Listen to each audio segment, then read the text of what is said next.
साल 2154। धरती अब वैसी नहीं रही जैसा हम जानते हैं। यहाँ पॉल्यूशन की मात्रा बहुत ज़्यादा होने की वजह से सांस लेना तक मुश्किल हो गया है। आबादी हद से ज़्यादा बढ़ चुकी है। संसाधन की भारी कमी है। बीमारी, भूख और गंदगी ने इस नीले ग्रह को एक नर्क बना दिया है। लेकिन दुनिया के सबसे अमीर लोग धरती छोड़ चुके हैं। वो अब अंतरिक्ष में रहते हैं, एक आलीशान स्पेस स्टेशन में, जिसका नाम है एलिजियम। इसमें इंसानी ज़रूरत की हर चीज़ जैसे खाना, पानी, बिजली आदि उपलब्ध है। यहाँ न बीमारी है और न ही गरीबी, सिर्फ ऐशो आराम और एक लग्जरी लाइफ। इसके साथ ही यहाँ लोगों ने टेक्नोलॉजी इतनी डेवलप कर ली है कि जिसकी मदद से वे कभी बीमार नहीं होते, कभी बूढ़े नहीं होते और ना ही कभी मरते हैं। यही दुनिया दिखाई जाती है एलिजियम में। हमारी इस कहानी का मेन कैरेक्टर है मैक्स, जो अपने बचपन से ही धरती से उड़कर उस स्वर्ग में जाने की कोशिश में है जहाँ जाने की उसकी हैसियत भी नहीं है।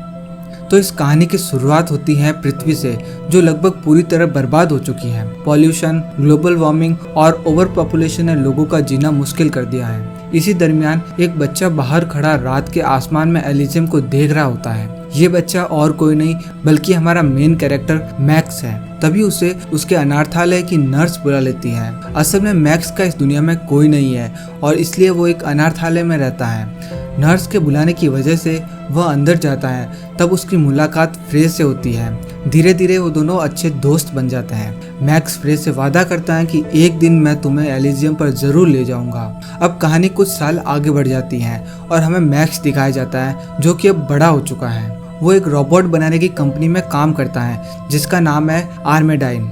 एक दिन जब वो रोज की तरह अपने काम पे जा रहा होता है तो बस स्टैंड पर दो रोबोट्स जो कि पुलिस होते हैं मैक्स के पास आकर उसका बैग चेक कराने को कहते हैं, पर मैक्स उनकी बात नहीं मानता है, जिसकी वजह से वो गुस्से में आकर मैक्स का हाथ तोड़ देते हैं और उसे जमीन पर गिराकर उसका बैग चेक करते हैं, पर उसमें कुछ भी नहीं होता। फिर पुलिस के काम में दखल देने के लिए वे मैक्स को उनके टाउन के चीफ पुलिस ऑफिसर को मिलकर इस घटना के बारे में रिपोर्ट करने को कहते हैं। फिर मैक्स उस ऑफिसर से मिलता है। फिर अपना हाथ ठीक करवाने के लिए वो एक हॉस्पिटल में जाता है जहां उसकी मुलाकात फ्रे से होती है। असल में मैक्स और फ्रे बहुत साल पहले कुछ कारणों से अलग हो चुके हैं। वह मैक्स का इलाज करती है और उसे प्लास्टर लगाती है। वहां से मैक्स अपने काम पर चला जाता है। जब मैक्स अपना काम कर रहा होता है जिसमें उसे रोबोट्स को असेंबल करके उन्हें एक रेडिएशन वाले कमरे में पहुंचाना होता है, तभी वहां आर्मेडाइन कंपनी का बॉस दिखाया जाता है जिसका नाम होता है जॉन कार्लिन। ये वो आदमी है जिसने एलिजियम का डिजाइन तैयार किया और उसे बनवाया। जब मैक्स अपना काम खत्म करके घर लौट रहा होता है तभी हमें उसका खास दोस्त जूलियो दिखाया जाता है, जो मैक्स से कुछ कार्स चोरी करने के लिए मदद मांगता है। असल में मैक्स पहले महंगी कारों की चोरी करता था और उसी कारण से उसे जेल भी हो गई थी, इसलिए वो जूलियो को मना कर देता है और घर चला जाता है। अब अगले सीन में हम स्पाइडर नाम के एक आदमी को देखते हैं जो कि धरती से लोगों को गैर कानूनी तरीके से एलिजियम पर भेजता है, क्योंकि धरती के लोगों को एलिजियम पर आने की इजाजत नहीं है। मगर फिर भी लोग अपना इलाज कराने के लिए स्पाइडर को पैसे देकर एलिजियम पर जाते हैं। वहां जाकर उन्हें बस किसी भी घर में घुसना है और वहां उन्हें एक मशीन मिल जाएगी जो हर तरह की बीमारी का इलाज कुछ ही मिनटों में कर सकती है। मगर इलाज करने के लिए वो मशीन अपने पेशेंट के हाथ से आईडी रिकॉग्नाइजेशन करती है। अगर मशीन को अपने सिस्टम में आईडी नहीं मिलेगी तो उसका इलाज नहीं होगा। इस समस्या को दूर करने के लिए स्पाइडर सभी एलिजियम जा रहे यात्रियों पर एक फेक आईडी बना देता है। अब एक दिन रोज की तरह उसकी 3 फ्लाइट एलिजियम की ओर रवाना होती है। जब वे रास्ते में होती है तभी हमें डेलाकोर्ट को दिखाया जाता है, जो कि एलिजियम के डिफेंस मिनिस्टर है। जब उसे इन गैर कानूनी स्पेसशिप के बारे में पता चलता है तो उसे गुस्सा आता है और वह धरती पर मौजूद अपने एजेंट क्रूगर को इन पर हमला करने का ऑर्डर देती है। फिर क्रूगर पृथ्वी से अपने हथियार से 3 मिसाइल लॉन्च करता है। उन मिसाइलों के कारण 2 स्पेसशिप तबाह हो जाते हैं, जिसमें 46 लोगों की जान चली जाती है, पर एक उनमें से बचकर एलिजियम पर पहुंच जाता है। मगर डेलाकोर्ट पुलिस को वहां भेजकर उस स्पेसशिप से निकले सभी लोगों को पकड़वा लेती है और फिर वापस पृथ्वी पर भेज देती है। अब क्योंकि उसके दिए गए ऑर्डर से बहुत से लोगों की जान चली गई है, इस वजह से एलिजियम का प्रेसिडेंट उसे बुलाकर वार्निंग देता है कि अगर फिर से ऐसा हुआ तो तुम्हें जॉब से हटा दिया जाएगा। इसके साथ ही वे एजेंट क्रूगर को भी नौकरी से निकाल देते हैं। फिर हमें मैक्स दिखाया जाता है जो कि रोज की तरह अपना काम कर रहा होता है। मगर जब वो रोबोट्स को रेडिएशन वाले कमरे में रखकर गेट बंद कर रहा होता है तभी वो गेट रोबोट के स्टैंड में अटक जाता है। मैक्स का मैनेजर उसे अंदर जाकर गेट को सही करने के लिए कहता है। अब ना चाहते हुए भी जब वो अंदर जाकर उस स्टैंड को हटाता है तभी उसके बाहर आने से पहले ही वह गेट बंद हो जाता है और उस कमरे में रेडिएशन छोड़ दिया जाता है, जिस कारण से वो बेहोश हो जाता है। और जब उसकी आंखें खुलती है तो उसके सामने एक रोबोट बैठा होता है जो उसे बताता है कि तुम्हारे शरीर में रेडिएशन चला गया है, जिस वजह से कुछ ही दिनों में तुम्हारी मौत हो जाएगी। फिर वो उसे कुछ टैबलेट्स देता है ताकि जब तक वो जिंदा रहे तब तक उसमें थोड़ी ताकत बनी रहे।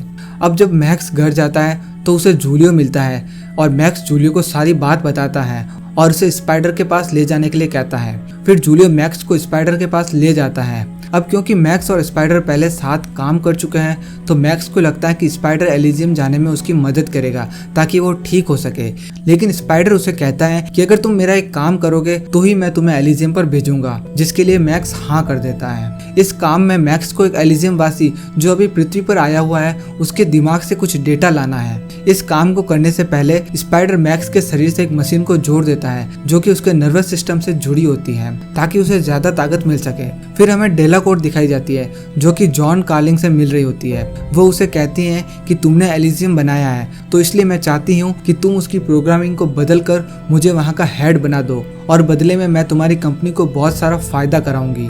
जॉन इस डील के लिए मान जाता है और धरती पर आकर एलिजियम का रीप्रोग्रामिंग कोड लिखता है। वो सभी डाटा को अपने दिमाग में ट्रांसफर कर देता है और उसे सिक्योर कर देता है, जिससे कि अगर किसी ने ये डाटा लिया तो उसका इस्तेमाल करते वक्त उसकी जान चली जाएगी। फिर हमें मैक्स दिखाया जाता है जो कि जूलियो और 2 और लोगों के साथ अपने मिशन पर जाता है। पहले तो मैक्स को पता नहीं होता कि उसका टारगेट कौन है, मगर बाद में उसे बताया जाता है कि उसे जॉन के दिमाग से डाटा लाना है। अब जब जॉन अर्थ से निकल रहा होता है तब मैक्स एक बॉम्ब से उसका स्पेसशिप क्रैश करा देता है। जब वे लोग क्रैश हुई जगह पर पहुंचते हैं तभी उस स्पेसशिप से एक रोबोट निकलता है जो कि मैक्स और उसकी टीम पर हमला कर देता है, जिसे फिर मैक्स मार देता है। फिर वे जॉन के दिमाग से डाटा ट्रांसफर की तैयारी करते हैं, तभी शिप से दूसरा रोबोट बाहर आता है जिससे लड़ते समय एक गोली जॉन को भी लग जाती है, लेकिन फिर मैक्स उस रोबोट को भी अपने हाथों से ही मार देता है। इस दौरान डेलाकोर्ट एजेंट क्रूगर को सीक्रेटली रीअपॉइंट करके उसे 2 और एजेंट देकर जॉन के पास भेजती है। दूसरी तरफ वे लोग जॉन के दिमाग से मैक्स के दिमाग में डेटा ट्रांसफर कर देते हैं, हालांकि उन्हें ये नहीं पता था कि यह पूरे एलिजियम को रीबूट करने का डेटा है। अब जब डाटा ट्रांसफर हो जाता है तभी क्रूगर वहां आ जाता है और एक एक करके मैक्स के सभी साथियों को मार देता है, जिसमें जूलियो भी शामिल था। और इसी लड़ाई में मैक्स को भी चाकू लग जाता है, लेकिन वह जैसे तैसे वहां से भाग जाता है। अब वह अपना इलाज कराने के लिए फ्रे के पास जाता है। अगले सीन में हम फ्रे को देखते हैं जो हॉस्पिटल में अपनी बेटी के साथ है जिसे कैंसर है। डॉक्टर फ्रे से उसकी बेटी को घर ले जाने के लिए कहते हैं ताकि हॉस्पिटल का एक बेड खाली हो सके।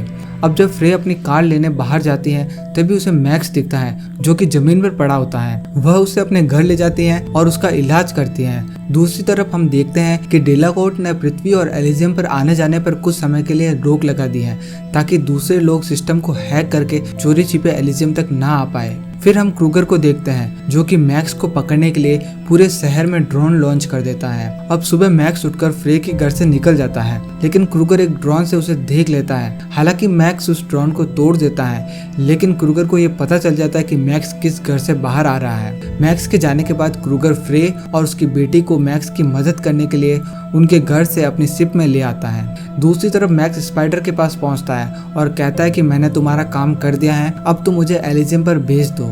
तब स्पाइडर उसे बताता है कि एलिजियम वालों ने वहां आने और जाने का रास्ता बंद कर रखा है और मुझे लगता है कि इसका कनेक्शन तुम्हारे पास जो डेटा है उससे है। फिर जब स्पाइडर मैक्स का दिमाग चेक करता है तभी उसे पता लगता है कि ये एलिजियम की प्रोग्रामिंग है। वह मैक्स से कहता है कि हम इस डाटा का इस्तेमाल करके सभी पृथ्वी के लोगों को एलिजियम की नागरिकता दिला सकते हैं। लेकिन अब क्योंकि मैक्स के पास ज्यादा वक्त नहीं था तो वह फैसला करता है कि वो क्रूगर को सरेंडर कर देगा ताकि वे उसे एलिजियम ले जाए। मैक्स के जाने से पहले स्पाइडर उस पर चुपके से एक ट्रैकर लगा देता है। फिर मैक्स उस टूटे ड्रोन से क्रूगर को अपने पास बुलाता है और फिर कुछ ही देर बाद मैक्स के पास एक शिप आता है जिससे क्रूगर बाहर आता है, लेकिन तभी मैक्स एक नेट की पिन खींच लेता है और कहता है कि मुझे एलिजियम पर ले जाओ, मैं तुम्हें डेटा दे दूंगा और तुम मेरा इलाज कर देना, नहीं तो मैं खुद के साथ इस डेटा को भी नष्ट कर दूंगा। डेलाकोर्ट क्रूगर से मैक्स को एलिजियम पर लाने के लिए कहती है। जब मैक्स उस शिप में आता है तो वो वहाँ फ्रे को देखता है, जिसे देखकर वो शॉक हो जाता है। अब जब वे सभी एलिजियम पर पहुंचने वाले होते हैं तभी क्रूगर और उसका एक आदमी मैक्स के हाथ से ग्रेनेड लेने की कोशिश करते हैं, लेकिन वो मैक्स के हाथ से छूट जाता है और ब्लास्ट हो जाता है। ब्लास्ट के कारण क्रूगर मर जाता है और उसका शिप एलिजियम पर क्रैश हो जाता है। इसके बाद फ्रे अपनी बेटी को लेकर पास के एक घर में इलाज के लिए जाती है, मगर हाथ में आईडी नहीं होने की वजह से उसका इलाज नहीं होता। तभी क्रूगर के दोनों एजेंट्स मिलकर मैक्स और फ्रे को पकड़ लेते हैं। फिर मैक्स को एक लैब में डाटा ट्रांसफर के लिए ले जाया जाता है और फ्रे भी उसी के पास बैठी होती है। दूसरी तरफ क्रूगर के एजेंट्स उसके शरीर को एक मशीन में रखते हैं जो कि उसे ठीक कर देती है और क्रूगर फिर से जिंदा हो जाता है। इसी दौरान एक एजेंट जाकर फ्रे को मैक्स के पास से ले जाता है। अब क्योंकि मैक्स एलिजियम पर आ चुका है तो डेलाकोर्ट पृथ्वी और एलिजियम पर आने जाने की रोक को हटा देती है और इसी मौके का फायदा उठाकर स्पाइडर भी मैक्स को ट्रैक करते हुए एलिजियम पर आ जाता है। फिर डेलाकोर्ट क्रूगर के पास जाती है और उससे कहती है कि तुम कोई काम ढंग से नहीं करते, एक आदमी को एलिजियम लाते हुए पूरा शिप ही क्रैश कर दिया। क्रूगर को ये सुनकर बहुत गुस्सा आता है और वो एक कांच से डेलाकोर्ट के गले में मार देता है और उसे एक कमरे में मरने के लिए छोड़ देता है। इसी कमरे में फ्रे भी बैठी थी। हालांकि फ्रे उसे बचाने की कोशिश करती है मगर वो नाकाम रहती है और डेलाकोर्ट मर जाती है। फिर क्रूगर अपने एक आदमी को पूरी बिल्डिंग खाली कराने के लिए भेजता है और खुद भी एक सूट पहन लेता है ताकि वो मैक्स का सामना करके उसे मार सके। अब दूसरी तरफ हम मैक्स को देखते हैं जो कि उस लैब से किसी तरह बचकर निकल जाता है। अब जब क्रूगर मैक्स को ढूंढने आता है तो मैक्स के पीछे उस कमरे में घुस जाता है और वहाँ खड़े एजेंट को मार देता है। लेकिन तभी वहाँ दूसरा एजेंट भी आ जाता है मगर मैक्स के पास रखी एक बहुत पावरफुल गन से थोड़ी देर लड़ने के बाद वो उससे भी मार देता है। अब वह फ्रे को लेकर वहाँ से निकल जाता है और थोड़ा आगे जाकर वो फ्रे को एक लिफ्ट में बैठा देता है और उसे कहता है कि किसी भी घर में जाकर उसकी बेटी का इलाज करा दे। मगर फ्रे उससे कहती है कि उसके पास आईडी नहीं है और बिना आईडी के काम नहीं होगा। पर मैक्स कहता है कि मुझ पर भरोसा रखो। फिर फ्रे वहाँ से चली जाती है। तभी मैक्स की मुलाकात स्पाइडर से होती है। अब मैक्स स्पाइडर के एक आदमी को फ्रे के पीछे उसकी सुरक्षा के लिए भेज देता है और खुद स्पाइडर और उसके और दूसरे आदमियों के साथ एलिजियम के कंट्रोल सेंटर की तरफ बढ़ता है। रास्ते में क्रूगर आकर उन पर हमला कर देता है पर मैक्स और स्पाइडर वहाँ से निकल जाता है मगर उसका आदमी मारा जाता है। फिर मैक्स और स्पाइडर एक एक करके गेट खोलते हुए आगे बढ़ते हैं मगर क्रूगर भी उनके पीछे ही होता है। अब आखिरी गेट तक पहुंचने से पहले ही क्रूगर उन्हें एक ब्रिज पर रोक लेता है। फिर मैक्स और क्रूगर में लड़ाई शुरू होती है और स्पाइडर वो गेट खोलने की कोशिश करता है। लेकिन लड़ाई के बीच में मैक्स पर रेडिएशन का असर होने लगता है क्योंकि उसकी सारी टेबलेट्स खत्म हो चुकी थी, जिस कारण क्रूगर उसे बहुत मारता है। लेकिन जैसे ही मैक्स को थोड़ा होश आता है तो वो भी क्रूगर से बराबर लड़ने लगता है। अब आखिर में मैक्स उसे हरा देता है मगर तभी क्रूगर चुपके से ग्रेनेड की एक पिन खींच लेता है और खुद के सूट को मैक्स के सूट से एक रस्सी से बांध देता है ताकि वो मैक्स के साथ ही मरे। लेकिन मैक्स अपने सूट को तोड़कर खुद को आजाद कर देता है और क्रूगर को ब्रिज के नीचे फेंक देता है और बॉम्ब ब्लास्ट की वजह से वह मर जाता है। इसी दौरान स्पाइडर आखिरी गेट को भी खोल देता है और वहां रखे कंप्यूटर्स को मैक्स के दिमाग से कनेक्ट कर देता है। तभी उसे पता लगता है कि अगर इस कोड को इस्तेमाल करके एलिजियम को रीबूट किया गया तो मैक्स की जान जाना तय है। उसे किसी भी तरह से वापस जिंदा नहीं किया जा सकता। लेकिन मैक्स कहता है कि कोई बात नहीं, मैं ये करूंगा। फिर स्पाइडर उस प्रोग्रामिंग में एलिजियम के लोगों के साथ पृथ्वीवासियों का नाम भी जोड़ देता है और आखिरी बटन दबाने के लिए कीबोर्ड मैक्स को दे देता है। फिर मैक्स फ्रे से बात करता है और उसी दौरान एलिजियम का प्रेसिडेंट कुछ लोगों के साथ वहां आ जाता है और उस गेट को खोलकर मैक्स की तरफ बढ़ने लगता है। फिर वे लोग आकर स्पाइडर को पकड़ लेते हैं लेकिन तभी मैक्स एंटर बटन दबाकर पूरे एलिजियम को रिबूट कर देता है, जिसके हिसाब से अब सभी पृथ्वीवासी एलिजियम के निवासी हैं, जिस कारण वहां रोबोट आकर स्पाइडर को छुड़ा देते हैं और प्रेसिडेंट को पकड़ लेते हैं और फ्रे की बेटी का भी इलाज हो जाता है। फिर मूवी यहीं खत्म हो जाती है। तो बस आज की वीडियो में इतना ही। अगर आपको ये वीडियो अच्छी लगी तो इसे एक लाइक और चैनल को सब्सक्राइब जरूर करें। मैं आपसे फिर मिलूंगा ऐसी किसी नई वीडियो के साथ। तब तक के लिए बाय बाय।